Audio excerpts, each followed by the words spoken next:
Welcome to Choose Views with Richard Chew.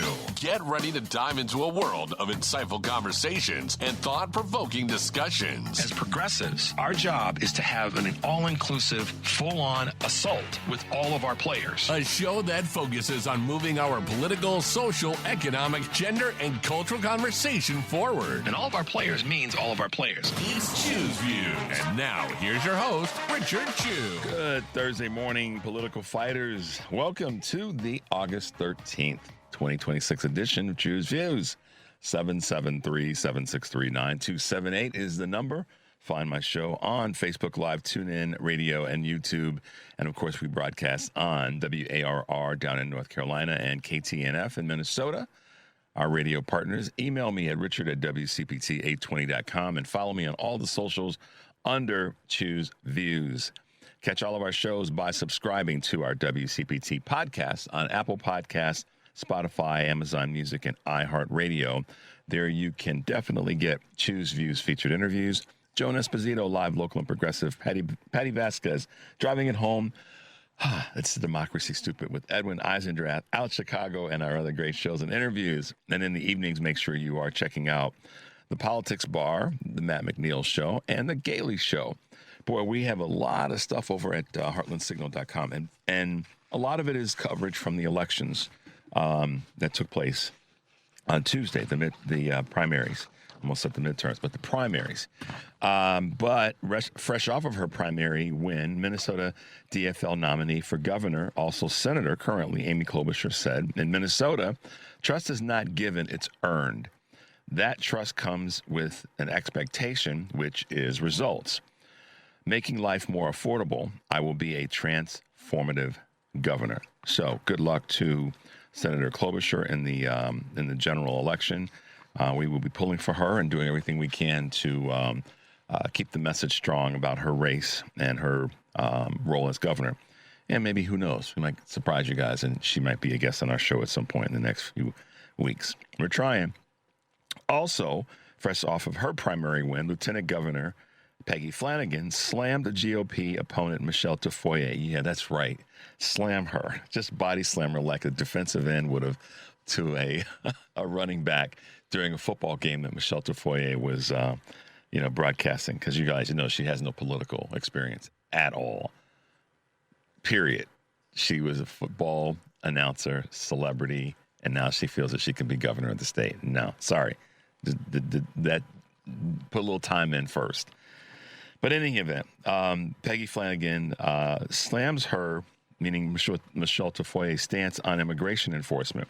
She even said ICE treated children, quote, really, really well. Well, Michelle, tell that to Liam Conejo Ramos. Also, Michelle Tafoya is the one that made the comment during the conversation that we've been having nationally about tariffs. She was so arrogant as to say that the people who, and of course, tariffs as well as expenses of the war and gas prices. She made the statement that if you think things are too expensive, then maybe what you should do is have one less trip to Starbucks. Talk about an elite, out-of-touch statement to make to people. I mean, that's just, there's all kind of wrong with that. But you'll see more in-depth information on the story and the piece that we have at heartlandsignal.com. U.S. Representative Madeleine Dean, a Democrat from Pennsylvania, is accusing Donald Trump of DOJ of violating the Epstein Transparency Act by blacking out the president's contradictory statements. Quote, what the DOJ blacked out with no justification, it seems to me, is more of a cover-up than anything that Trump has said. So, yeah, there you go. And then lastly, Illinois Governor J.B. Pritzker slammed Trump's secret Air Force One operation, pointing out that people left on a potentially targeted plane. He slinked away literally in a catering truck while reporters and his own staff were on a plane that apparently was under threat. There's all kinds of weakness there. And a lot of people yesterday were speculating as to why, et cetera, et cetera. I've got a couple of comments about that when we get to our Something to Chew On segment in the next a little bit. But yeah, so make your way over to heartlandsignal.com, and there are other great articles and pieces that are there that you guys will appreciate. Today's show, what we have going on today's show in the 6:30 hour, coming up in a little bit, Jennifer Palka is a board chair and advisor at Recoding America, an advisor to the Abundance Network and publisher of the Substack newsletter, Eating Policy. She is really, really locked into how we change how government interacts with technology. You'll get that in a minute. David Jolly will be with us in the 7 o'clock hour. As you know, former U.S. House of Representatives, congressman, part of the Republican Party, dropped that and decided that he was going to become an independent. He was on our show a little over a year ago. It's been a while. But he's back. And, of course, last summer, he decided that he was going to run for governor of Florida. And you guys have heard me quote him from time to time, but he's running for governor in the state of Florida, and I'm excited to talk with him this morning because he is one of those folks that saw a new light. He left the GOP. I know we have our Leaving MAGA relationship with Rich Logis, but David Jolly left the GOP, and he has claimed it. He did what I like folks to do that are leaving the GOP, and that's claiming that they are part of the Democratic Party. They are moving in the direction they've signed up. They've registered as. They're not just kind of trying to balance the fence and that sort of thing. So he'll be with us in the 7 o'clock hour, and then Heather Williams, president of the Democratic Legislative Campaign Committee, will be with us in the 7:30 hour to talk about how we're fighting to win some of the races that we are in need of winning in the midterms. So there you go. That's who's hanging out with us this morning. Looking forward to having conversations with them about all things politics on a state level, on a national level, and then the tools that we use to help our folks running for office do a better job. So that's what's happening there. Today's question of the day kind of goes to the whole thing around this plane debacle. And I sometimes take a what if different angle on certain things that we talk about because I ask myself, I wonder what would have happened if the person had done this versus that.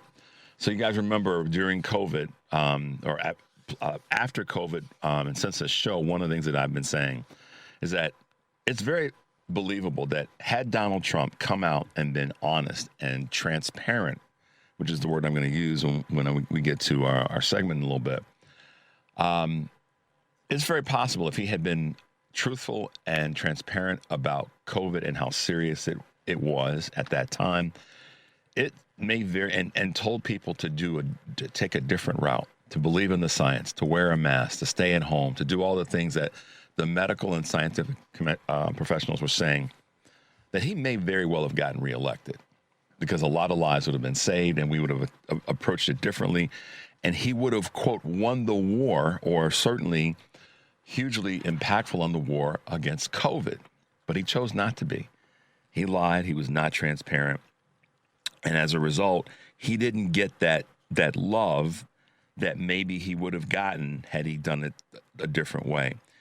And I think the same thing is true right now, potentially. So this is where our question of the day comes from. Do you guys think that Trump and company, because it wasn't just him, but Trump and company would have gotten some sympathy or about if they had been transparent about the plane and the threat level that they were experiencing? If they had just come out and said, here's why we did it. It's because we were under severe threat and we had to make these moves to protect as many people as possible.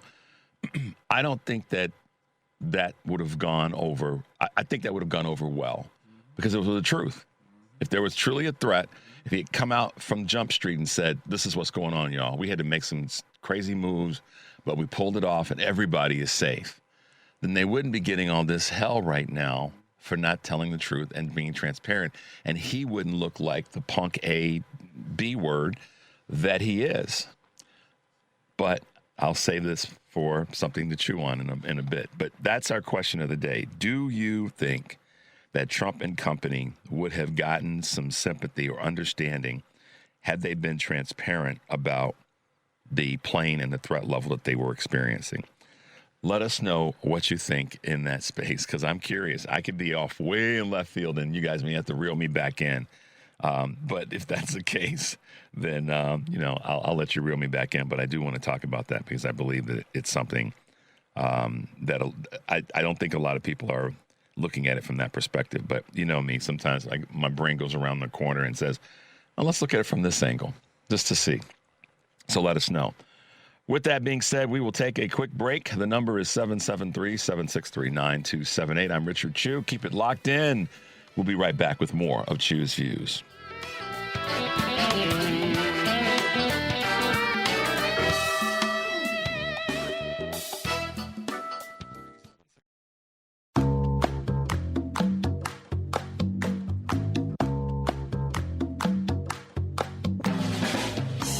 All right, guys, welcome back to Chew's Views. Thanks for being with us this morning. And always, thanks to our guys here that make sure that we stay on the rails and allow us to bring you a couple of quick Chew's Views news items on this August 13th, 2026.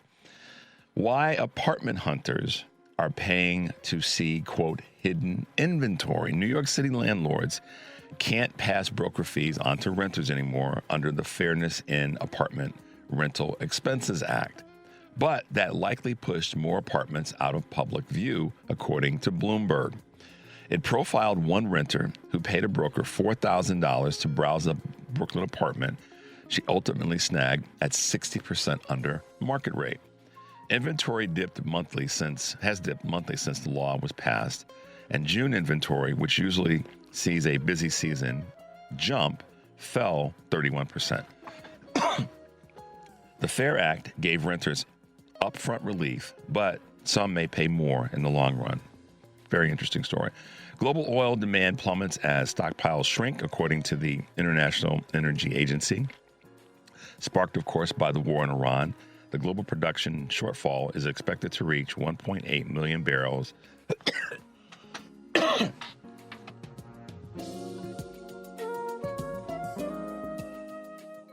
Sorry about that, guys. Meanwhile, thanks to higher prices, demand is projected to decline in 2026 by nearly 50% to 1.6 million barrels. The twin shocks owe to the muddy talks between the U.S. and Iran over the vital Strait of Hormuz. So there you go, guys. Let me get this throat together before I continue to read Chew's Views News this morning. All right, American Airlines shuffles leadership team. Major changes are underway at American Airlines. The carrier has promoted 4 senior executives as 3 others have stepped down, according to the Dallas Morning News, which cited an internal memo. The revamp comes as American Airlines seeks to close a widening profit margin gap with rivals like Delta and United.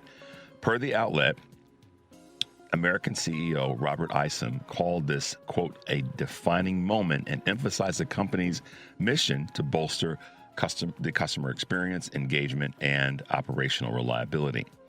And last but not least, consumer prices did rise slightly, but energy still is biting everyone in the backside. The consumer index rose 0.01% in July, the Bureau of Labor Statistics said yesterday, largely in line with estimates. Rising shelter prices accounted for about 2/3 of the month's increase. Medical care, airline fares, and reactions to the overall indexes of the market have caused more costs for most Americans. So there you go. Not something that would be surprising to most of you, but that is a reality that we're facing in terms of prices. Today on Live, Local, and Progressive, Joan Esposito will be taking your calls and talking to retired Army Major General Randy Manner, former acting vice chair of the National Guard and member of the National Security Leaders of America, Opal Vadam, former senior advisor to Vice President Kamala Harris and former aide to Secretary Hillary Rodham Clinton. And then Dr. John Murphy, professor of communication at the University of Illinois and an expert on the history of American public address and political rhetoric, will be joining Joan. Live, Local, and Progressive, weekdays 2 to 5 here on WCPT, heartlandsignal.com, and tune in. And then later on today, for my listeners, our WCPT listeners, tonight, Patty will be driving it home and joined by Tennessee Brando, Midas Touch contributor, social media commentator, and singer-songwriter from East Tennessee. And that was something that was happening earlier from the week, but she got it back on schedule. Mark Gavart, producer, host of My Labor Radio, Sundays at 6 a.m. Central on WCPT. John Parker, host of The Gailey Show, weeknights at 10 p.m. Central here on WCPT. He'll recap Tuesday's primary election results from Minnesota. That's Driving It Home with Patty Vasquez, weekdays 5 to 7 here on WCPT, the Heartland Signal website, TuneIn, Facebook, and YouTube. And tomorrow's Friday, so Karen Byrne of True Blue Politics Podcast will be joining us. And Melanie Nathan, South African-born human rights lawyer who directs the African Human Rights Coalition, will be joining me. And we're going to take some calls as much as we can tomorrow. We're going to leave that as open as we can so you guys can get it in. It's Friday, so we'll do our best to get you on. So there you go. That's what's happening here on all of our shows. And let me tell you, Patty and Joan truly appreciate you guys tuning in live and the phone calls that they get from you. So I can tell you that from my own experience of hanging out with my radio colleagues. Okay, again, question of the day. Do you guys think that Trump and company would have gotten some sympathy or some understanding by being transparent about the plane and the threat level that they were experiencing? Maybe you don't, but let's hear what you have to say on that point. Now, today's something to chew on. It is about the plane, but it's also about transparency. This administration said that they were going to be the most transparent administration ever. Well, there's so many things that during the campaign, Donald Trump and frankly most of the GOP said they were going to be the best ever in the history of the world on a lot of levels. And guess what?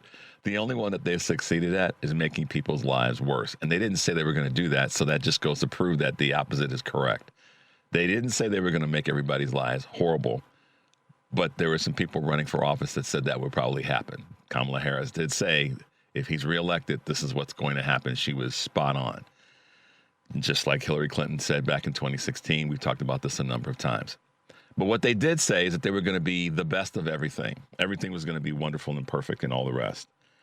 And the issue that I'm bringing up with regard to the plane is really about transparency. But this isn't the first time. I did a little bit of research and pulled some information up. There's been also a concern about the manipulation of and obstruction of the real numbers of casualties during this Iran war. There's been a strong amount of reporting showing that the administration, specifically the Pentagon, drew widespread, as you know, condemnation when it unexpectedly, remember this, reduced the official military casualty count from 18 down to 14, saying that they didn't die during actual warfare. Well, what the hell? We're at war. Just because there was a pause in the shooting doesn't mean that we still weren't engaged. So that to me was a lie. It was a bunch of BS, and of course the transparency piece. That's one of them. Withholding the strike fallout with regard to military officials have also delayed and withheld information concerning injuries to American personnel, and that there were a number of military folks that have been injured that we aren't hearing about. Another transparency issue. Those are two with regard to the war in Iran. I knew about this from last week, but this is one that was sent to me recently with regard to what's going on with the USS Abraham Lincoln. Another issue of transparency. Are you guys aware that military families are reporting the lack of hot water, the lack of food, and other forms of sustenance? Some of the shipmen and women are telling their family members that they're having to ration tuna because they've been deployed for 9 months and the supplies that they need have not been gotten to them. That's another transparency issue. And then, of course, this whole thing with the plane. I mean, and this is why I asked the question, if there were if there were a threat on the president or anyone in the administration, cabinet, all the rest, or people traveling, i.e. the reporters, that should have been known. But we should have been aware of that. And here's where this administration is just, they don't get it. They suck at politics, because I think that they feel and believe that they're the masters of the universe and they rule and run everything, so they can do whatever they want to do. So where am I going with this? As it relates to transparency, had they come out and said, we had more than credible threats against all of us that were there, we had to get the hell out of there. That was the protocol. Then I think that we, even though we can't stand Trump and all the rest of his, folks, his cabinet, that we would have said, yeah, that's the thing to do. We don't want to see you get killed, because that's the tipping point of us going to World War III. So tell the American people what really went down. But they weren't capable of doing that for a couple of, because see, here's what happens, how our brains typically work. If that were the situation, we would have been, there would have been a certain chapter of people that would have been like, yeah, okay, whatever. But most of us would have been, no, let's get our folks home. We can't stand you politically and all the rest, but we don't want to see that harm come to you. They didn't get that the transparency would have actually I believe, probably brought some favor. Like, yeah, get the hell out of there. We shouldn't be there in the first place, but you were in Turkey, and we know what that was part of the business of being president. But I think that the majority of America would have been okay with the transparency about there was a more than credible threat assessment that they needed to deal with. But to bounce around between the planes and this, this essentially food cart on wheels, it's just tell the truth, y'all. Just tell the truth. Just be honest and open with the American people, with the world. Because now you got another a bit of information that's not been handled the right way, and you've got another target on you. And that's not our fault. That's not the fault of the American people, whether they are MAGA, whether they are, progressive liberal Democrats or anything in between. That's the fault of the administration. That shows the lack of leadership. That shows that Donald Trump does not know what he's doing. And when I heard the interview that said, I just did what Secret Service told me to do, look, you do what you do, and that includes telling the Secret Service that doesn't make any sense. Other presidents have told Secret Service that's not the direction we're going to go. And last but not least, the people that he did have with him made me even further suspicious. Because one of those people, Walter Nada, is the same person that helped him steal documents from the White House to go to Mar-a-Lago. So maybe at the end of all of this, me trying to give them some favor, maybe they were once again trying to secretly move documents and information around. You never know, but it's something to chew on. We're going to take a quick break. The number is 773-763-9278. I'm Richard Chew. Keep it locked in. We'll be right back with more of Chew's Views.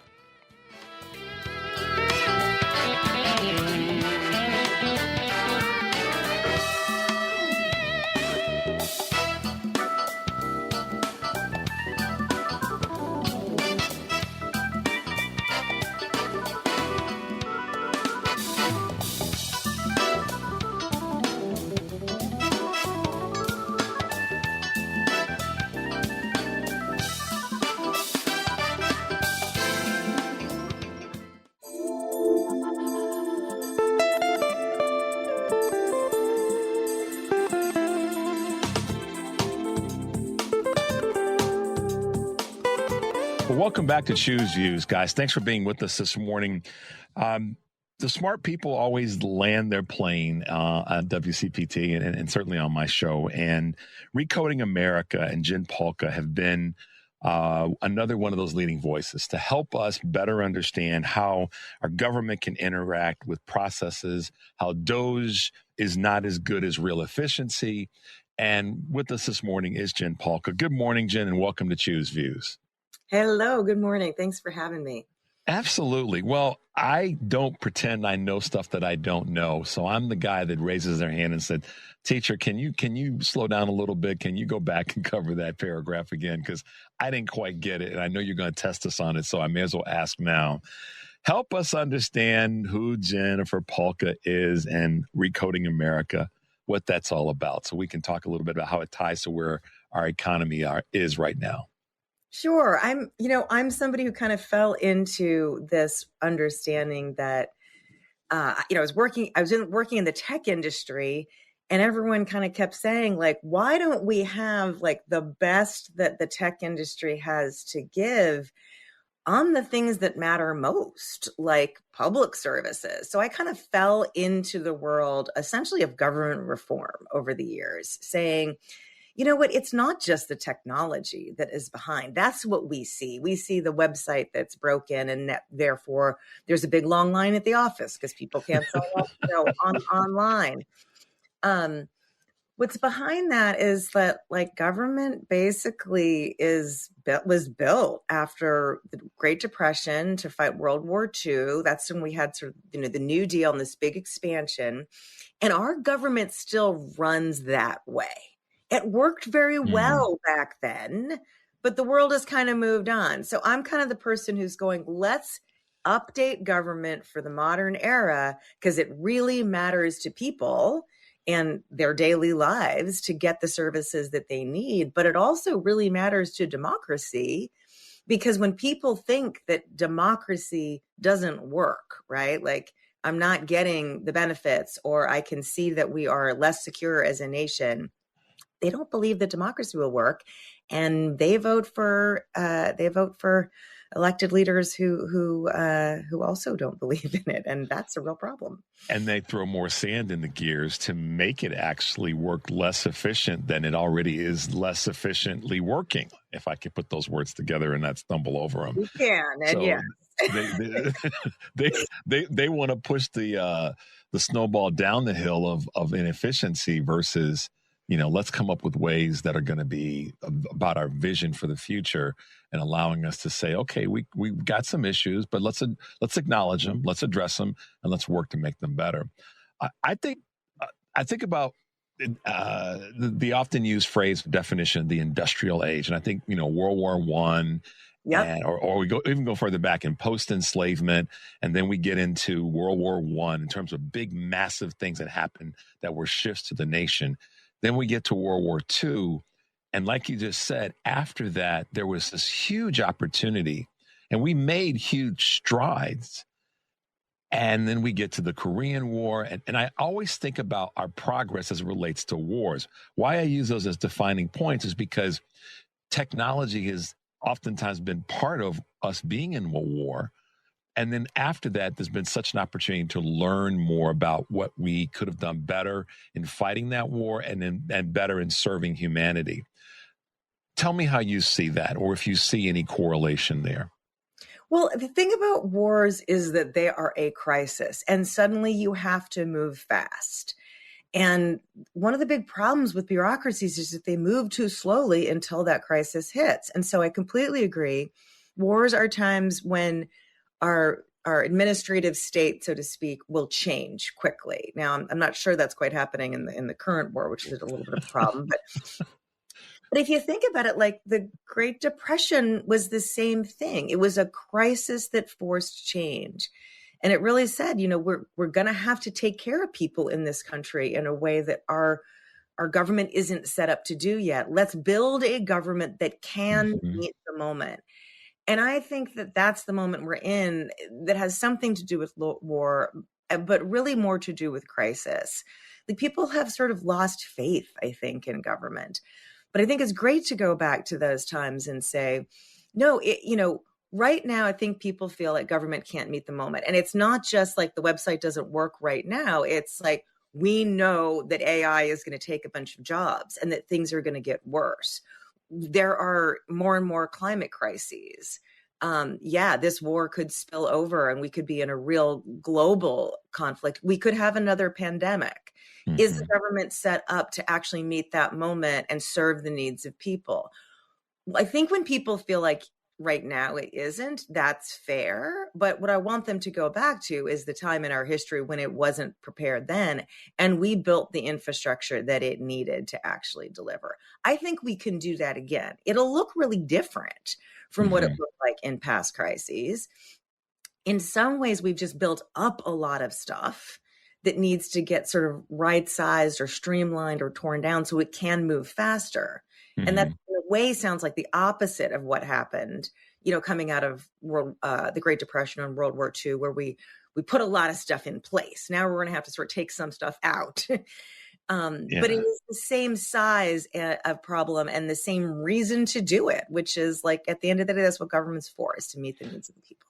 Education was a huge part of the progress that we made, and going back to coming out of World War II, where we had the GI Bill and we had so many other support systems that, although they weren't, they had their issues and they weren't perfect, they did create an environment that said to the country, if not the world, we can move forward at an amazing rate by educating people and giving people access to things that are going to allow them to be more fluid and efficient. And right now, when I think about government, federal government, and education and the tool to move us forward, man, are we regressing there like nobody's business? Are we going backwards? And structurally, like to your point, Jen, our educational systems, public and private, need to be, redone, but not abolished as we're seeing right now, because I think that's the tool that's been one of the equalizers for so many people to be part of the improvement of the efficiency of our country. What are your thoughts there? 100%. It is moving forward a little bit in certain places, right? The Mississippi Miracle, the Southern Surge. This is all these states that have actually turned the corner, and their reading and math skills are going up for their kids. And if you look at what's really going on there, that is the building blocks of what we need to be doing. You got to look at where they're getting this right and follow along. I wrote actually a piece about this because, you brought up DOGE at the top of this, and it's always the sort of the difficult part to talk about. But like the Louisiana Department of Education has had a great turnaround in their reading scores. And a lot of that, understandably, people think it comes from, and it does come from, the change in curriculum that they drove, that other states still need to adopt. Now they're kind of getting there, but we've got to go back to phonics, and that's a big part of it. But some of the leaders in Louisiana look at the work that we've been talking about at Recoding America of just implementing policies well.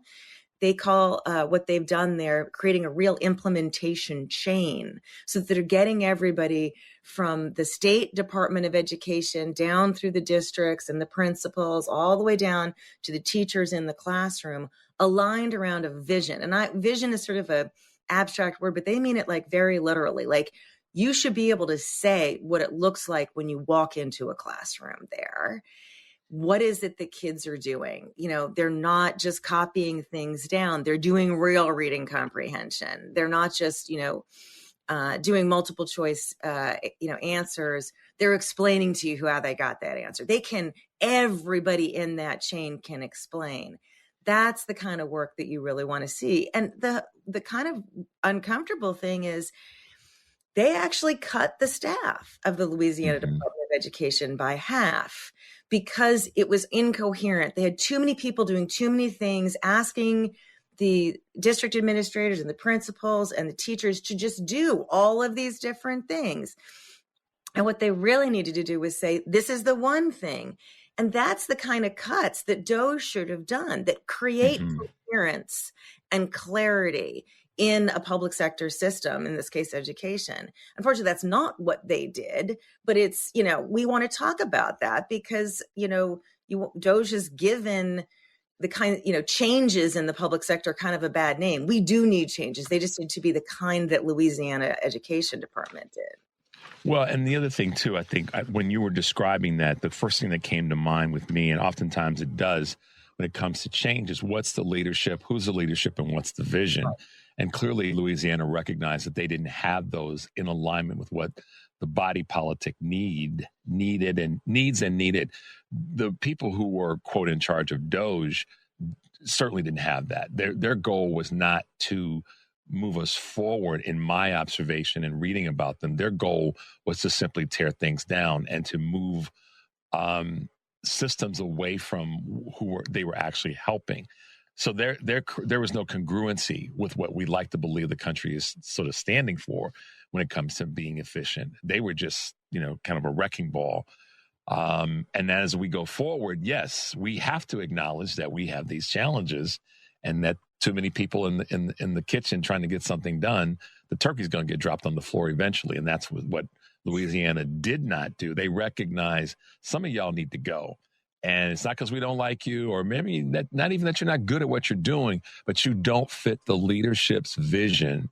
And the leadership's vision is somewhat a product of what the community wants to be in place. Am I wrong there? No, I think that's right. What I would say about the people who were the force reductions, the workforce reductions in Louisiana, I'm sure it was very complicated, but it really wasn't even necessarily that they weren't doing a good job. It's that they were told to do things that made the system more complicated. Yeah. You've got all these titles, bureaucracy can be really boring, and I don't want to drag us into it, but Title X and Title Y, all this stuff. And it's like, if you're trying to do all those different, everybody's got their thing they're doing. I think we had a district administrator say something like, it's like I was getting calls from all these different people all the time. I couldn't do my job, right? Very often you get public servants who are actually doing the job that they've been told to do very well, very diligently, very thoughtfully. But if you tell 20 different people to go bug a district administrator, that district administrator can't do their job. So they figured out behind the scenes, how are we going to make this a coherent set of goals that report up into one person? And then they were actually able to focus on the implementation of it. It's really often not their fault. But I will say to the Doge point, yes, and they also did not bother to work within our system in the sense that, they wanted to do workforce cuts. What they should have, and frankly really could have done, is gone to Congress and say, let's change the rules around how you reduce the workforce so that underperformers would be removed.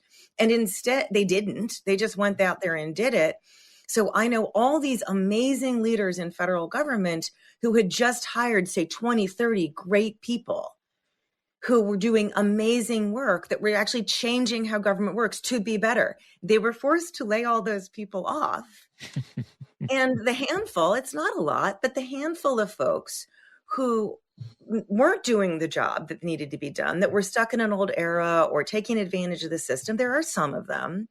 Those people stayed because Doge didn't bother to do the work that our democracy requires, which is to go in front of Congress and ask for change to update how government works. That's all we're saying. Yeah, and that would have been, again, that's, I think, a part of the vision of the leadership versus just to come in and pretend as though they knew what the systems were and then just start moving things around. And that was highly inefficient.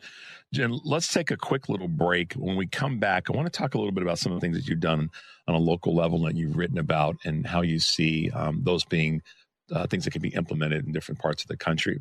The number is 773-763-9278. Keep it right here. This is Choose Views, and we'll be right back.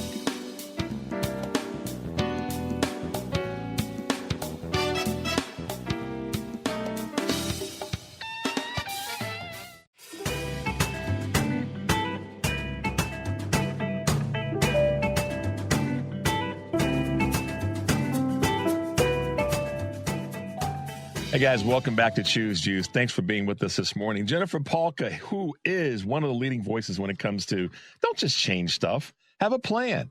Recoding America is her group, and she's been one of those voices that said that, government can make changes, we can do all sorts of things, but it's not just about the change. It's about implementation. It's about actually making it be something that's not just a thought and doable, but it gets done. Talk a little bit about the importance of implementation and delivering on the service rather than just, saying this is something that's got to change. I mean, we saw examples of this very sadly in the Biden administration, and it wasn't for lack of effort. We just have a system that makes this so hard. But we told the American public that there would be EV chargers everywhere. And then 3 years later, we had 47 chargers nationally.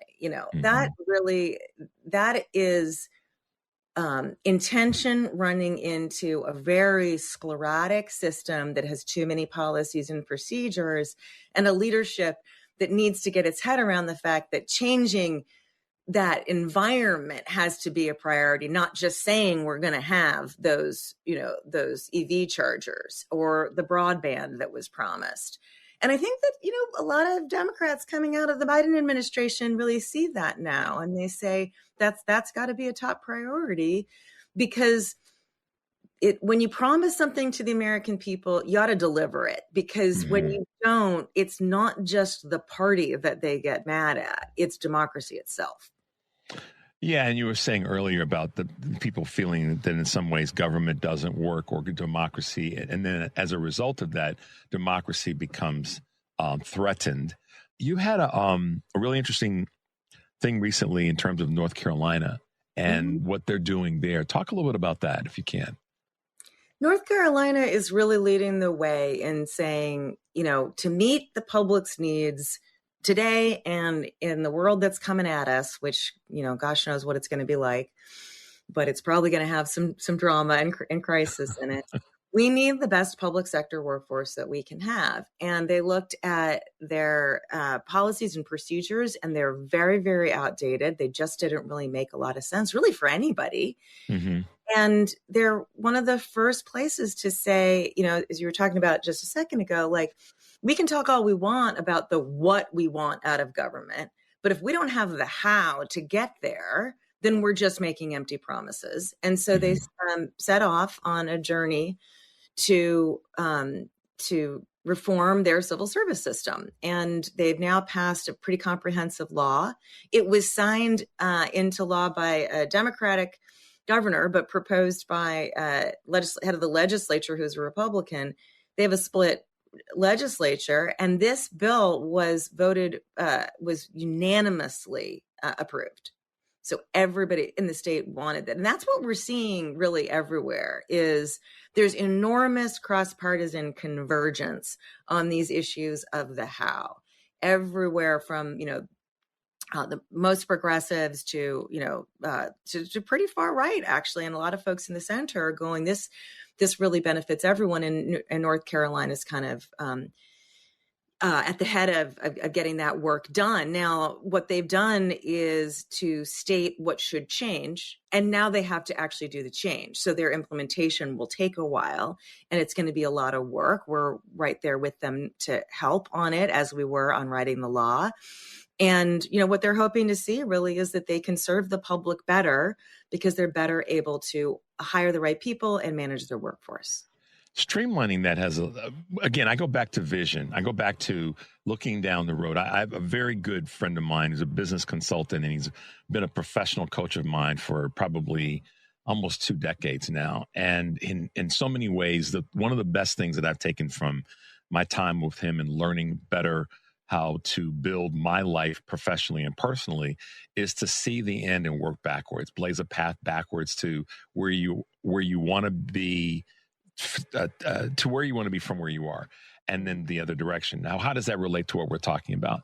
When it comes to implementation, oftentimes, like I said a moment ago, it's not looking at what the hurdles are going to be. It's looking at just the doing, but the hurdles can in some ways be planned to be removed so that implementation is less difficult. Not that it goes away, but it's less difficult. And one of the things that I try to do with my clients and people that I work with on an independent basis is help them see what that is going to look like, what that's going to be like, and then plan accordingly. And I think that federally and statewide, the states that are succeeding and the policies that succeed on a federal level are ones that they've looked at what the hurdles are going to be. And they've then been able to create the systems in advance of those hurdles actually appearing, so that when they do, they're able to just run right over them and keep moving without a lot of, slowing down. Long-winded way of saying, what you talk about in terms of infrastructure design and what do you call it? I forgot what, tending the soil. Oh, yeah. So it's kind of tending the soil in advance. You're going to have to do these things. So let's plan for them in advance or in the planning stage. Help us through that, Jen. Yeah, I'm glad you brought that up. I mean, I think that when you look at what's going on in our country right now, you see a lot of places where the law was clearly intended to do one thing, but because it's been policies and procedures have been sort of accreted on top of it for now decades and decades and decades. And it's just a lot bulkier and harder to navigate than it was supposed to be. Now it's actually having the opposite effect.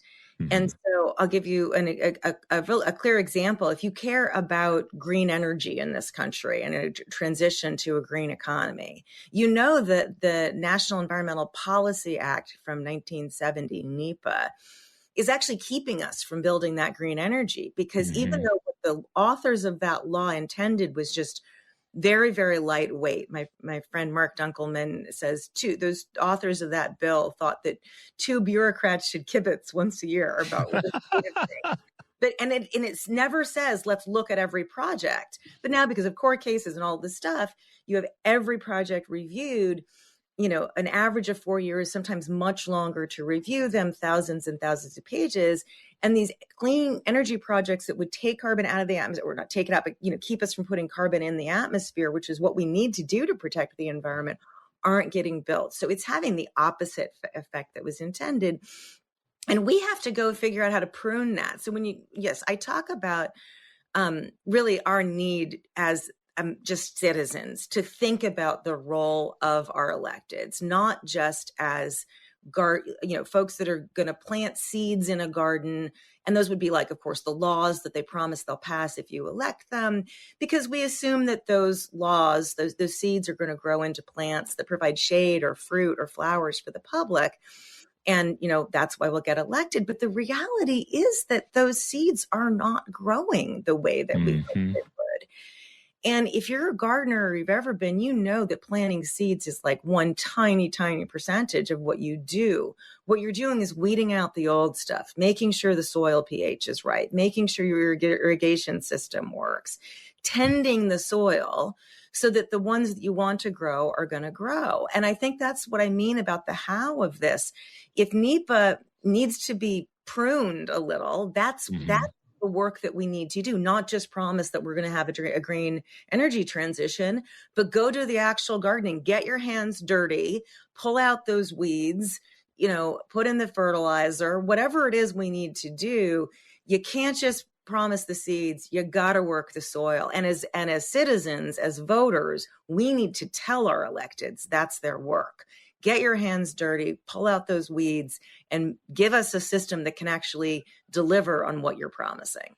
Wrap us up real quick, Jennifer. Tell us how folks can find you, how they can take part in the work that you're doing, because I really want our listeners to be able to benefit from the learning that you can bring to the table.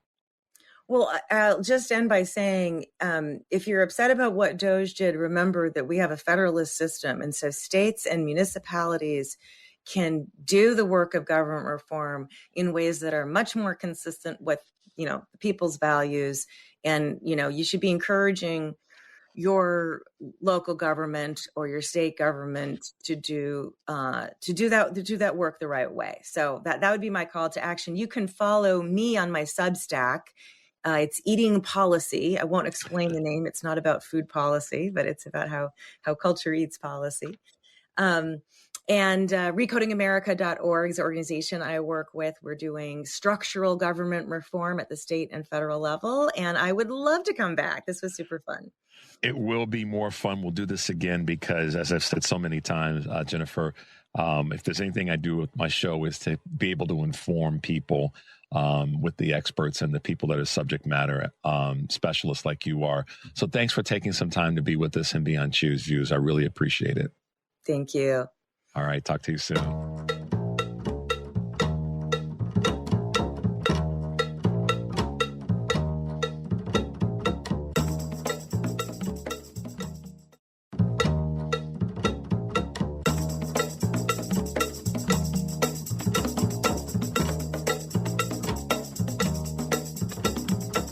Welcome back to Choose Views with Richard Chew. Yeah, people, welcome back to Choose Views. Of course, our number is 773-763-9278. Thanks to Jen Pahlka for doing that segment with us. And, make sure you're checking out what she's doing and how government can be more efficient, but we got to do it the right way with the right people and with the right leadership. And speaking of right leadership, this person once said on this show, I'm coming into the party because at this moment where we all have to stand in the gap, the fundamental values of the Democratic Party are absolutely right. Some coalition, some party has to fight for an economy for all people, for government that actually works, that serves seniors and veterans and all those in need.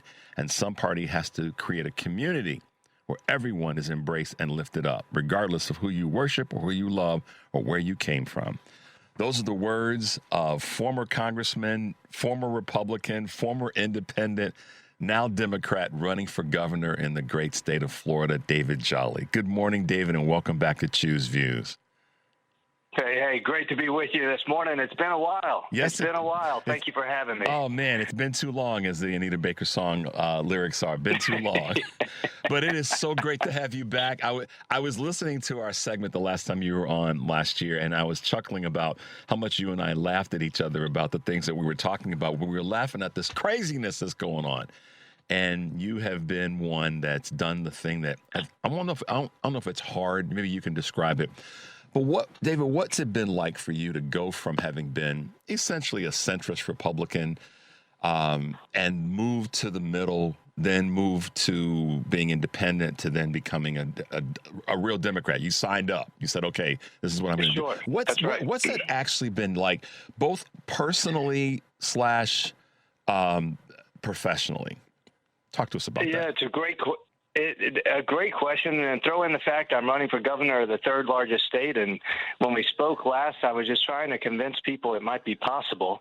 And now tonight, if the election were in Florida, we'd win this race. I know. And so I'm having to litigate this journey very publicly, right? And here's what I'll tell you: the fundamental truth that I have come to believe as a result of having to share my story respectfully, right? I'm asking to hold the public trust, and naturally, people have a reflex in politics. Oh, Jolly changed. Oh, this person changed. And sure, my former party changed. That was a lot of me leaving. But I've also embraced my change on reproductive freedom, on gun violence prevention, on some other issues. You know, part of serving was also growing. Part of getting challenged was also learning. And when Democrats say, oh, what should we think, Jolly? You used to be a Republican. I say, what you should think is congratulate yourself, because you want a heart, you want a mind, you want a soul. You convince somebody to come over, right? And what it's really led me to in the last year, having to litigate this publicly, is this truth. I don't think the problem in politics are people who change. I think the problem in politics are people who won't change, because we have come through maybe the greatest decade of disruption in our lifetime in American politics. And if it hasn't caused you to rethink your politics, to rethink your positions, listen, David Jolly is not the problem in that scenario. I think you need to do some thinking about your own politics. Well, we're going to send you a clip of that so you can use it on the campaign trail, because no truer words have been spoken. No, I'm serious, David, and hopefully I'll be referring to you as governor in the future. But listen, that's what we all, I think, need to hear, is that changing from something that may not have been good for you is progress. That's better.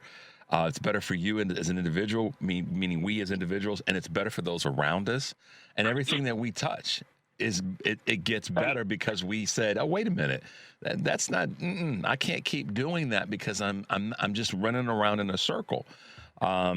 And so, and look, go ahead. I'm sorry. Yeah, look, I'm a person of faith, right? And you shine the light in the darkness, not in the daylight. But just think about your life. You don't live just within your own circle. You evangelize either goodwill, you evangelize your politics, you evangelize your thoughts on your local community, your sports team. You know, you root for the South Side or you root for another team, whatever it is. You're always sharing, right? And you're sharing because you actually believe some fundamental truth that you want others to know. So I say to my fellow Democrats, we need to embrace more Republicans. We need to embrace more independence. It doesn't mean abandoning our values. It means amplifying them.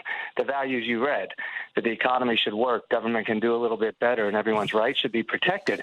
If we're out there shouting from the mountaintop, but we're not bringing people in, well, then we're doing a really bad job of being Democrats. Yeah, and that sometimes is a hard thing for people, to hear, is even those that are in the right space of something, that to hear that there's still opportunity to change.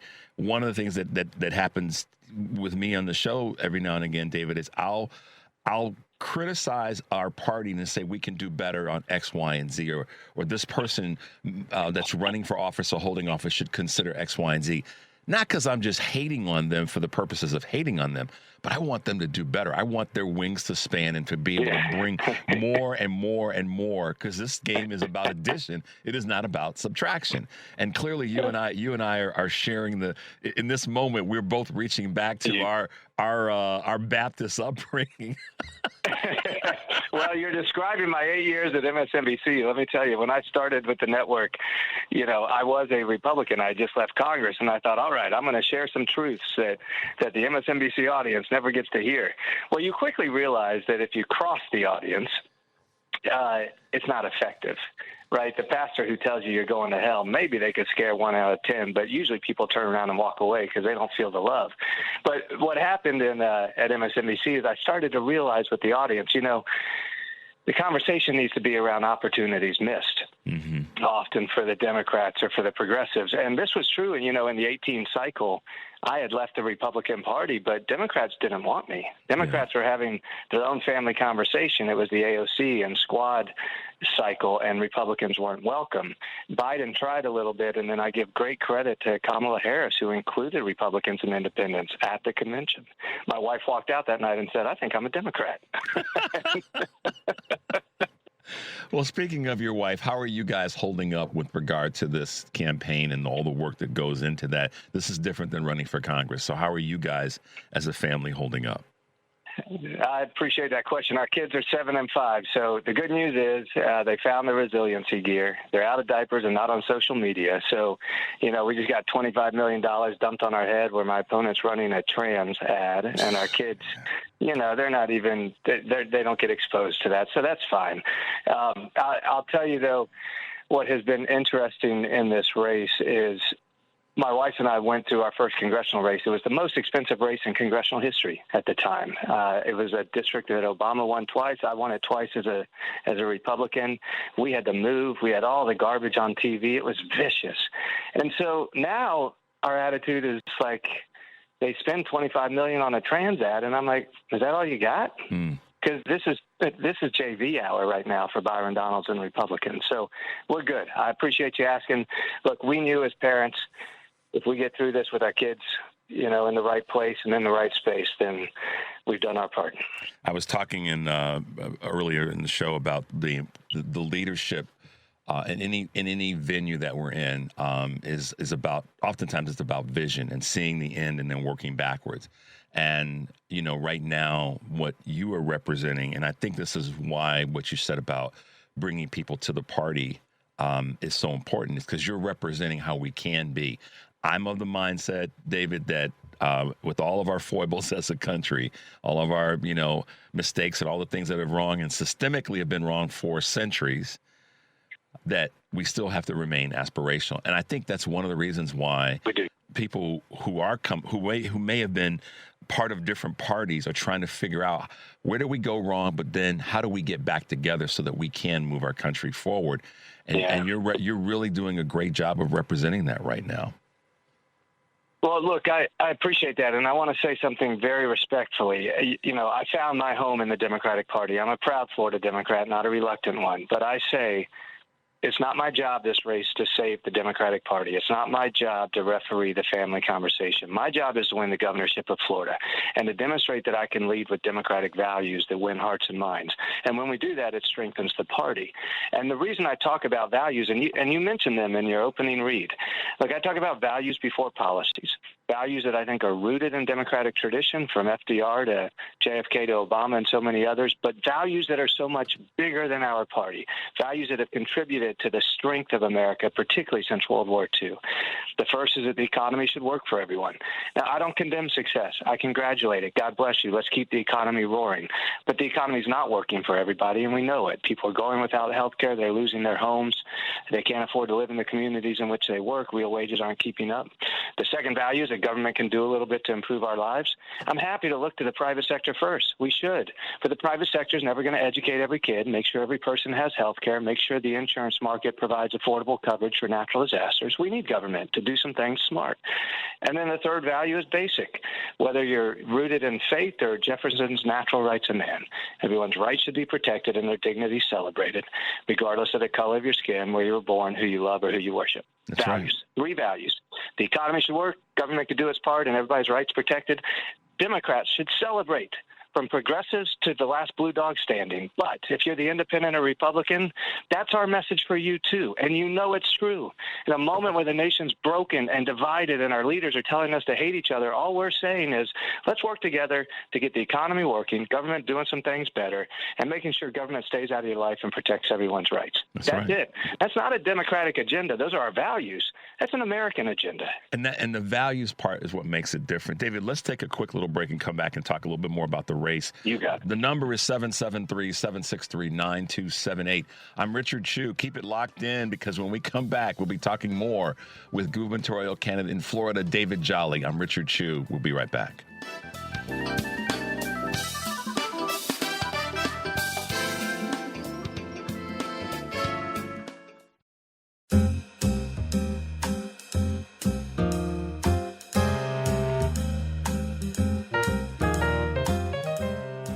All right, guys, welcome back to Choose Views. Thanks for tuning in this morning. We have with us David Jolly, who is running for governor in the state of Florida, and his message is a national message. And I love what he said. He's not here to save the Democratic Party, but he's running for governor in the state of Florida and running as a Democrat and making sure that people understand what separates him and his beliefs, his values, from that of the opponents that they're throwing at him. And let's just start with something you said recently. The Florida primary is like 4 snakes in a bag. What's going on with these folks? Yeah, look, we got into the race knowing a lot of things had to kind of fall into place, right? A Democrat in Florida, we needed it to be the 6th year of a presidency. Sadly, the chaos, the economic headwinds motivate voters towards us. But part of it was also the Republican chaos. And so in Florida, you've got Donald Trump's candidate, you've got Ron DeSantis's candidate, you've got Tucker Carlson's endorsed candidate, and you've got the last Jeb Bush in the state. And you're right. I'd say it's like 4 snakes in a bag. They're destroying each other. I don't have to do any opposition research because they've done it all on each other. And and my likely opponent, Byron Donalds, you know, he has a personal history, run-ins with the law in the 20s. I don't need to litigate that. I say I don't need to litigate, you know, his crimes in his 20s. I'm more worried he's selling the governorship of Florida right now to every special interest that's trying to buy up our future. And so we're going to have to go into this race, assuming it's Donald's, prepared to draw that contrast. But here's the thing on those values I mentioned, and I mean this respectfully. I don't like the negative campaigning, but let's shine a light on this. If you were to ask today, are Republicans in Tallahassee or Washington fighting to make sure the economy works for everybody? They're not. They're chasing the billionaire economics. Do they think government should help? No, it's Doge. They're trying to shut it all down. And in a state and a country that launched culture wars, are they trying to say that everybody's rights should be protected and dignity celebrated and everyone welcome? No. And so those contrasts draw itself with whoever the Republicans nominate on Tuesday. You know, it's interesting how when we look at the negative advertising, that's the difference between us, and this is a values piece. It's happening in Michigan's race. It's happening in so many other big Senate races. The Republicans are coming at the Democratic candidate with nothing but negativity, negative ads, and money just spent crazy, drunken sailor kind of money spent in these races. It was done here in the primaries here in Illinois. Outside money, negative ads, dirt throwing, but no real policies about and hate speech. Let's take stuff away from people, but nothing about the same party that's saying let's make America great again isn't offering a message about our previous greatness that we can lean back on in some ways and find the successes and say, all right, now let's make that something we can go forward with.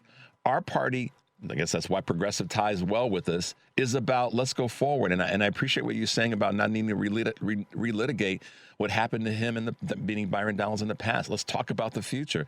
And they can't talk about the future without dragging in negativity and nastiness. No, that's a good look. They've called me 1,000 times now radical. What do they call it? I don't radical socialist. I say I'm not radical. I'm not even cool. I'm a 53-year-old white son of a preacher with salt and pepper hair who can't dance. Like, you can't make me radical. I mean, look. There's lessons for the dancing. Yeah, I know. Yeah, right. And I say salt and pepper. It's almost all white now. My kids pointed out a photo the other day. Wow, this trail's had an impact on me. But look, to your point, even for Democrats, I get the question, what's the state of the Democratic Party? I get this from the press a lot. I said, the state of the party is we're winning.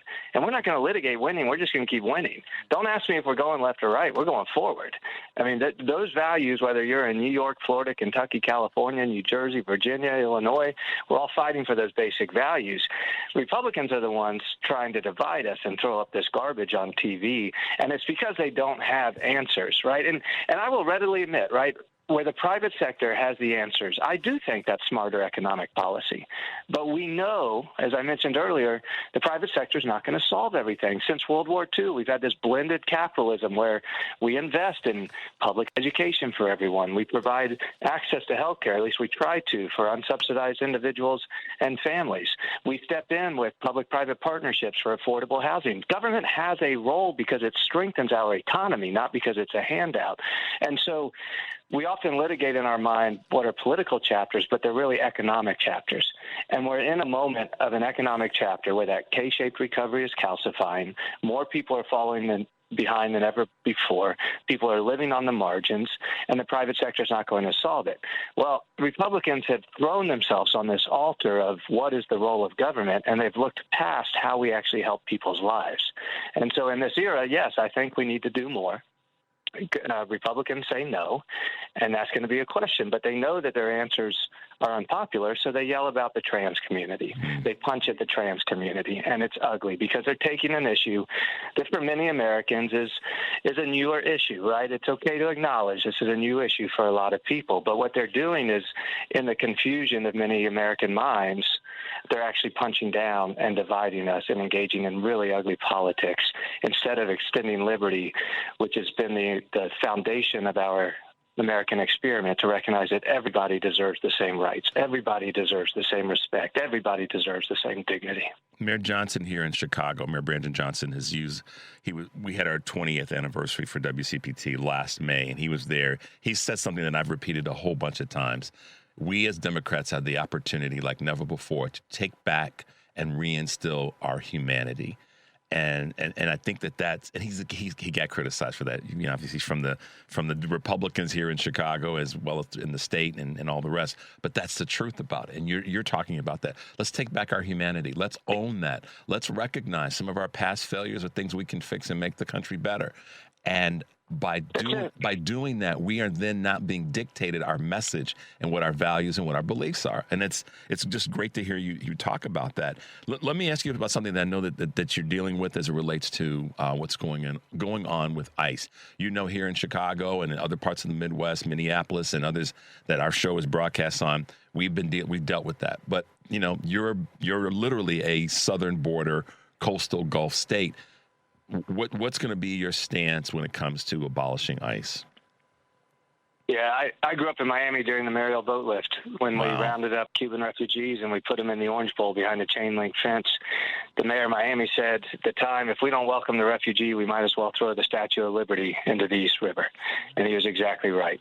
We should welcome and recognize the economic, cultural contributions of our immigrants, including those who may be here without documentation but have no record of violent or property crimes. Look, there's a higher propensity of violent and property crimes in native-born American communities than in our immigrant communities. And I still am in the place that I have been when I was a Republican, that the undocumented immigrant without a record deserves a pathway to legal status and a pathway to work status. And I think we need the reforms at ICE Show us your badge, show us your face, show us your judicial warrant, and if not, you shouldn't be operating in a state where my responsibility will be to protect the due process of every Floridian. And I think this is a matter of who we are. You know, that you mentioned in your question there, kind of the fight within the country over the centuries. That arc of history we know has been towards progress, but over the last 8 years, it's gone backwards. Yeah. And we've got to believe in something better than this. We have to believe we are better. A former Republican senator told me, I'm going to vote for Democrats unless you give me a reason not to. What he was saying was just litigate who we are as a people. This question of embracing the immigrant, the undocumented, creating a pathway, allowing them the opportunity to contribute to our economy and to thrive and to raise their kids, that's who we are. Yeah. That's who we are. Look, my wife says, in a world of Donald Trump, beat Ted Lasso. and I wake up every day. With that on my mind. Beat Ted Lasso in a world of Donald Trump. And the show is back on, so it's probably a good time for those who are Ted Lasso fans.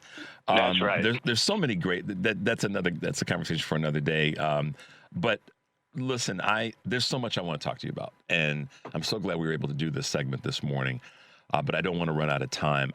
Just, put it in your mind to be back on the show. Our listeners all over the country want to support this kind of energy that you're bringing right now. I can promise you that there are people listening, however they're listening, they want to support this. They want to hear people lead like you are. And so I'm excited about your campaign and your candidacy, and we're sending you all the love that we can. And to that end, how can folks find you? How can they get involved and be a part of what's happening between now and next Tuesday? Hey, DavidJolly.com. And listen, this is bigger than Florida. When we win the governorship, we reshape American politics. We reshape the road to the White House in 28. We structurally change American politics when we win this race. Yes, I could use your help. It's great being with you. Thank you. Always, David. Good to hear your voice. Stay strong, and we got you here all the way from the Windy City and the rest of the parts of the country. So thank you for your leadership. You got it. Thank you. Talk to you soon. All right. Bye-bye. There you go, guys. David Jolly, get with him. Jolly for the governor. It's Jolly. I will lean in on this one unapologetically. We have to want him, like he just said, to win this race, because it doesn't just change Florida. It will help to reshape the country. It'll help to be a firewall during the next presidential election. That's how serious this race is in Florida. Byron Donalds will be, he'll be a horror show for the state, for the region, for the country. He just will be. He'll be a rubber stamp for Donald Trump for the next 2 years of the last 2 years of his time in office. So there you go. Let's take a quick break. The number is 773-763-9278. I'm Richard Chew. Keep it locked in. We'll be right back with more of Chew's Views.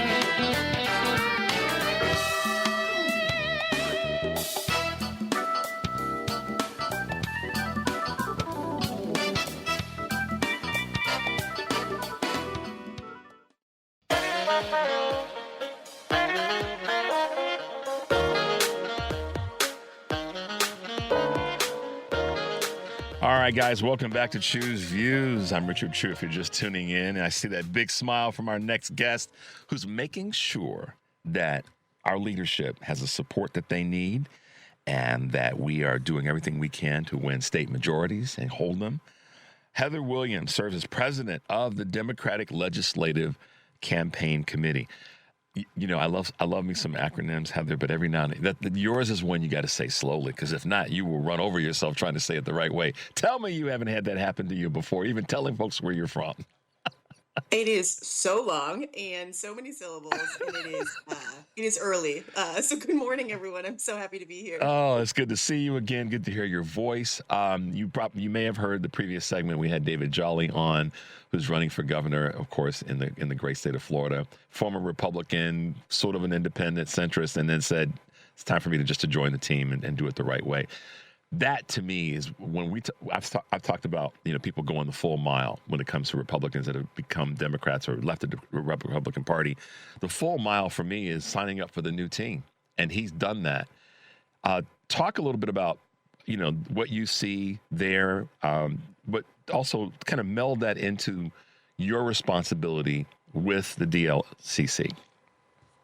Yeah, I love this idea, right, of like the new team. And, I think kind of bridging and using maybe Florida as an example, we are seeing in these red states voters who maybe haven't turned out for the Democratic Party or have felt left behind or have felt, unattended to show up for elections. Our work at the DLCC is to track and monitor all these state legislative elections across the country and figure out the path to building power in these state houses. And already this cycle, we've flipped 30 seats, including a couple of seats in Florida and the one state house seat in Trump's backyard. Yeah. So I think this idea of bringing people into the party, giving them a place to be and having them, see themselves in it is really important this year. So we're in this last stretch. I mean, I've been doing a countdown and saying, when we were at 120 days and we were at 100 days and we were at 90 days. And, now we're in we're just over 80 days.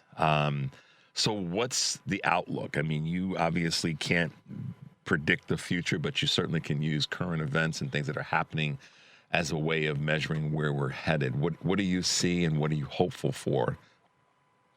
Yeah, it's such a great question. So, there are a number of really good signs. There's also a lot of reminders that we have a lot of hard work to do in these last 83 days to make the case to voters, right? So just some of the good things, right? I talked about the 30 seats that we've already flipped this cycle. It's such a great barometer and check in on the electorate and how we're doing. Candidate recruitment has been unbelievable across the country. We've got places where they've got full recruitment in like North Carolina, incredible recruitment in Texas, places where the first step is to get someone to raise their hand to run for office. So that's a great sign. Our candidates are out there talking to voters. That is what they do best. That is the thing that only they can do. And they're having very real conversations with them, right? They're talking about the challenges and the opportunities and what hope looks like and what their community could look like. And we need all of those candidates across the country talking to voters every single day. And making their case, right? And that's the work. We know that we are on the precipice of a barrage of communication and resources being spent in these battleground states and frankly across the country, right? So a lot of work to do. We still got some wind at our back, but there is no doubt that we cannot take anything for granted and we need everyone to participate. Yeah, and it's so true. You talk about candidate recruitment. I want to share something with you that I talked about earlier in the week, Heather. I'm fully locked into whoever wins the primary, that's our person. Leave your ego and your frustration and I didn't get my candidate fed to me the right way. Leave that garbage at home because we've got to win. On a state level, we got to win. On a federal level. So leave that stuff alone. Let's get behind who the candidate is in the primary, if that's how it's been meted out, and then let's go forward. And I said that one of the things that Tallarico, one of the things that Crockett did and has continued to do, and one of the things that Dr. Syed is doing, which is clearly evident, and others are as well, is that when they are challenged with something, they are responding with the message that the voters want to hear and how they want them to respond and with the energy that they want them to respond with. Where do you think that is coming from? Oh, that's such an interesting question. I think there's twofold, right? I think in the case of someone like Tallarico, he is a state legislator. His job has been to have meaningful, honest conversations with constituents at a very local level. And, one of the joys of this ballot level is you really learn how to do that, right? You really learn how to have those conversations, how to tell the story of what you've accomplished, what you're trying to do. And I think that it's such an important stepping stone and skill building process. So I think he is aided, right, by that experience. That's incredible. I also think that you've got folks who are able to use the tools that we have available to us, right? The microphones we have, social media, organizing tools, et cetera, to be the authentic voice that they are. They're not using other people as spokespeople. They're not using, right, like talking points that are perfectly curated. They're just having honest conversations, and they're able to build support, and I think tell a story in a really authentic way because it's their first person view of things, right? And I think that's really, really important. And I wholeheartedly agree that, the Democratic Party, frankly, the parties in this country are nothing but made up of people. And it is the people's choice who they decide want to represent them. And it is our job to work to support that story and get it out there and make sure that voters understand the choices that they have. And, I think it is an exciting time. And I think it's going to increasingly get exciting as we move through this election and into the presidential. What's been one of your surprises, not one, but a few of the surprises where you've been working your tail off to get a state legislator elected or through the next step of the election process, and you were surprised? Like, we were hopeful and it was narrow and maybe we were behind a little bit, and then boom, that person, he or she, ended up prevailing. Have there been some of those that have really just continued to keep that wind in your sails?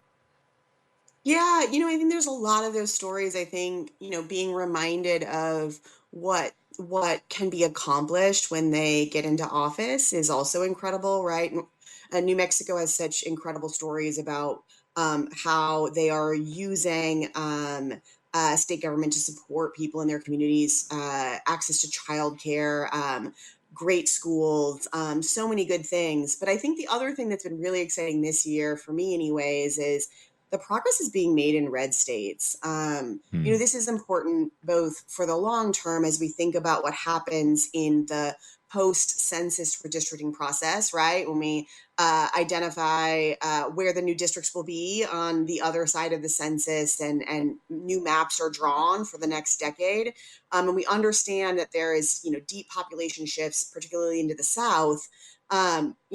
Our ability to recruit great candidates at the local level, to have those candidates become competitive and definitely in some cases win, has been such a cool story. I think this year and this cycle has really bared that out. We talked a little bit about Florida, but we've already broken the supermajority, Republican supermajority, so the ultimate power for Republicans in Mississippi, Yep. and put Democrats back into that negotiating room. And those stories are really important because they are progress points and one step closer to hope for voters who, again, I think have felt either left behind or unattended to, or have not found their place, and it's really exciting.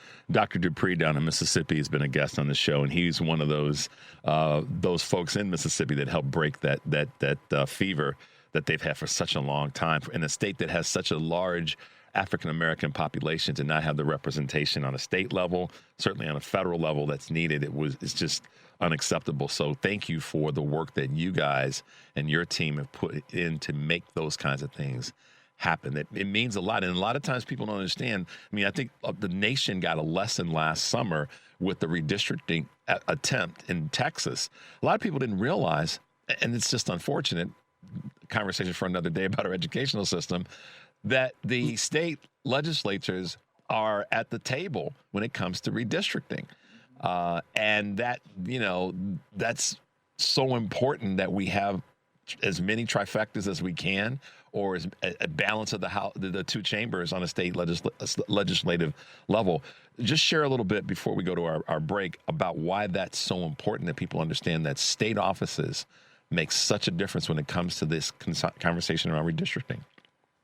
Yeah, I mean, in the vast majority of places, state legislators play a role either in directly drawing the maps or participating in the process. And that is particularly true in the South, right? Where the Supreme Court's decision on the Voting Rights Act and the removal of protections for voters that ensure that they're getting a say in their elected official, right, is so critically important. So I think, whether we're talking about trifectas, right, that's the ultimate. But, just putting more Democrats in a position of power is meaningful. In Georgia, just in June, they were going to go back and redraw maps for the 2028 election. And they were going to do it now because they continue to lose power in their state house every election. And they wanted to secure it, right, before it got too bad for them.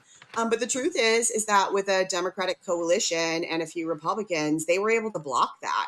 And so, the trifecta is the ultimate prize, of course, because it gives you ultimate power. But I would be remiss to say that, every Democrat that we're electing into these places is a meaningful progress point and gives us one more voice. And when we think about that Mississippi example, putting Democrats into that negotiating room by breaking those Republican supermajorities is really meaningful. We're not going to be able to stop everything in that regard, right? But, if we don't recognize these moments and we don't work towards them, like, we're always going to be on the outside, and that's just not acceptable. So I think we've got a lot of work to do, but it's a really important and exciting time because at this point, every election has redistricting implications. And it gives the voters more hope. It gives the voters that additional reason that, yeah, my vote did matter because this group of Democrats were able to, they didn't stop something. They sure as heck slowed it down to give us a chance to breathe so we can get more people into the room. So I love the way that you put that. Heather, let's take a little bit of a break so that you and I both can breathe and get our voices back. The number is 773-763-9278. I'm Richard Chew. Keep it locked in. We'll be right back with more of Chew's Views.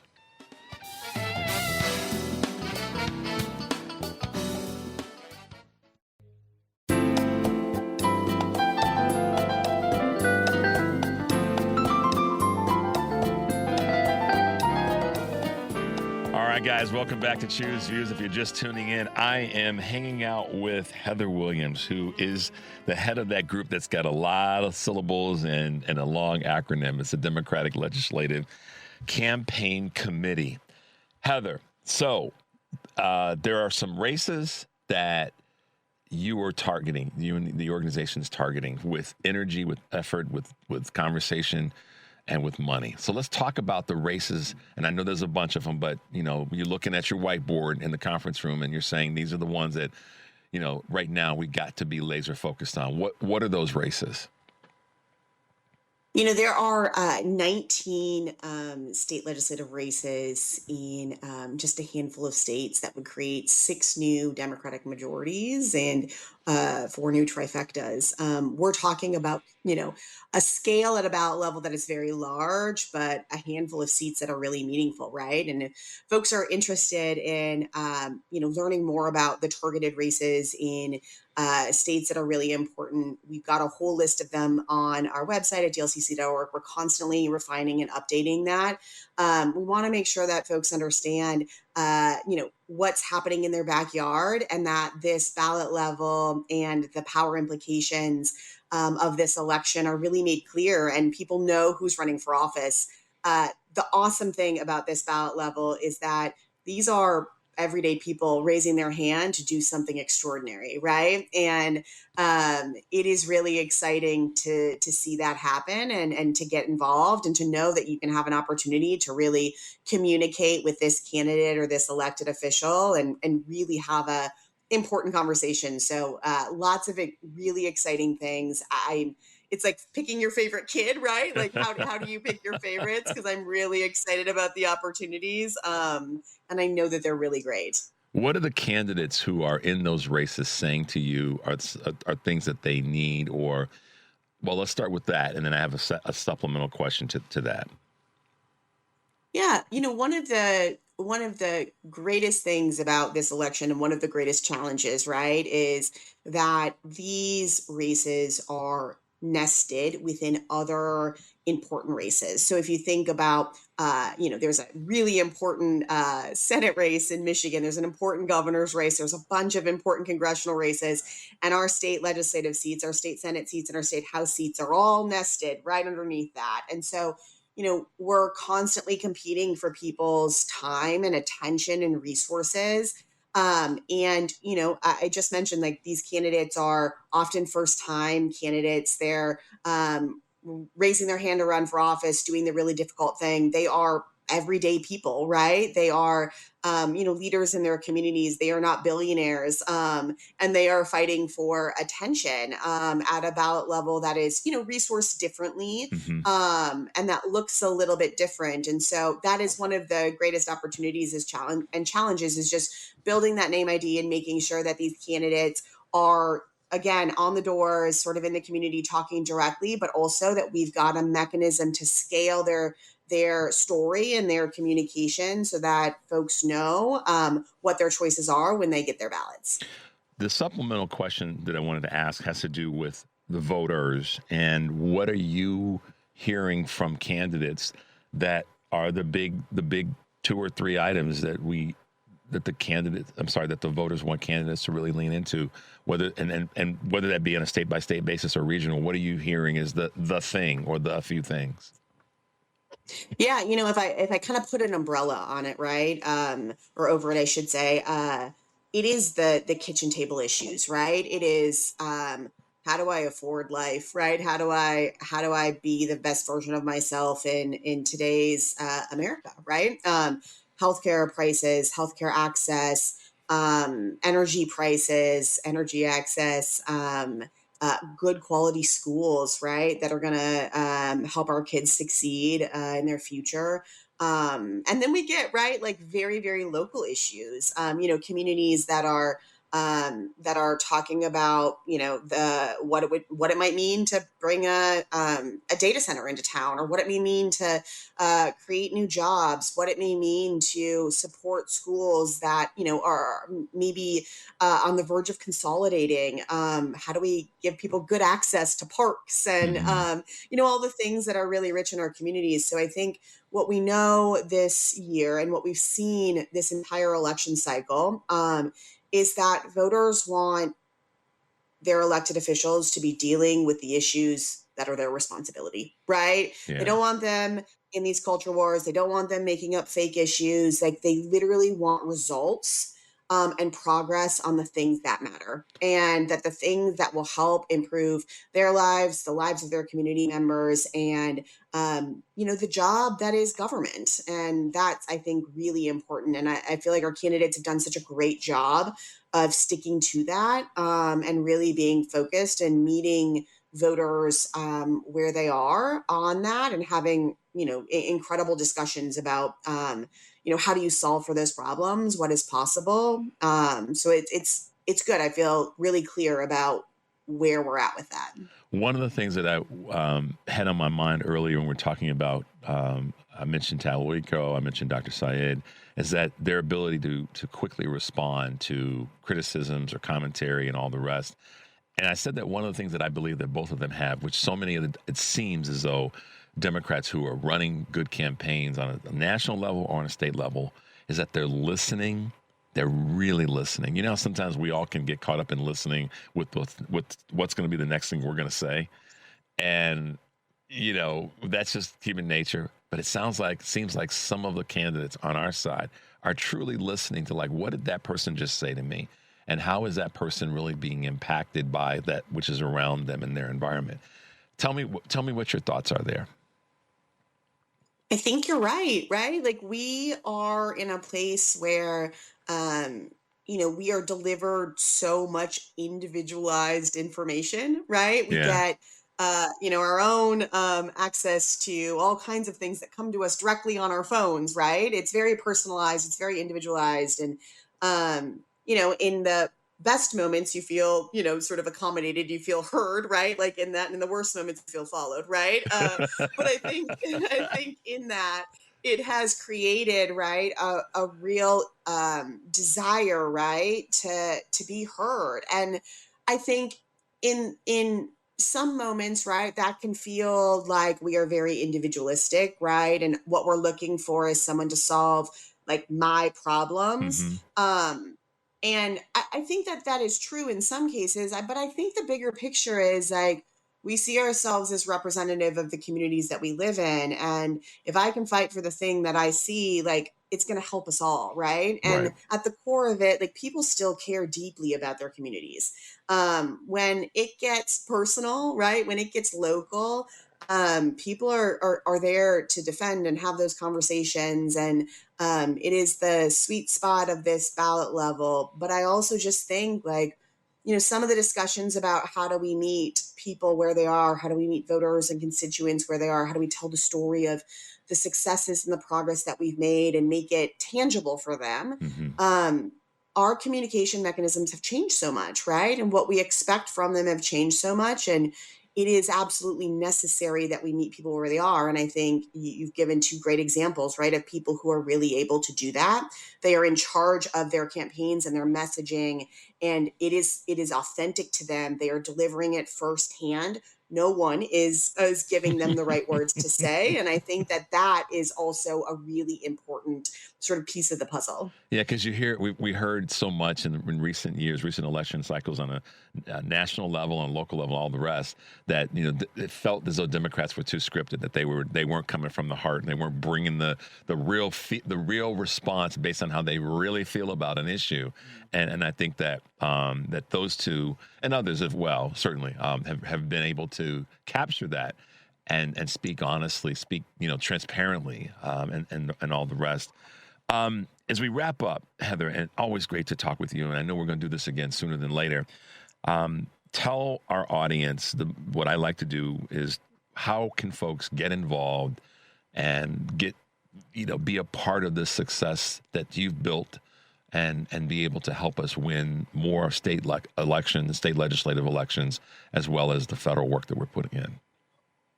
Yeah, getting involved in a state legislative campaign, like you are in it. You are not one of thousands of volunteers that, never get access to the candidate and never get to really be a part of it. Like you are in it. And I mentioned that we've got DLCC.org has a list of hundreds of candidates across the country that are meaningful for power in the state, that are meaningful for progress, that helps to break down, right, this sort of big unruly ballot level and give some real points, right, of attention.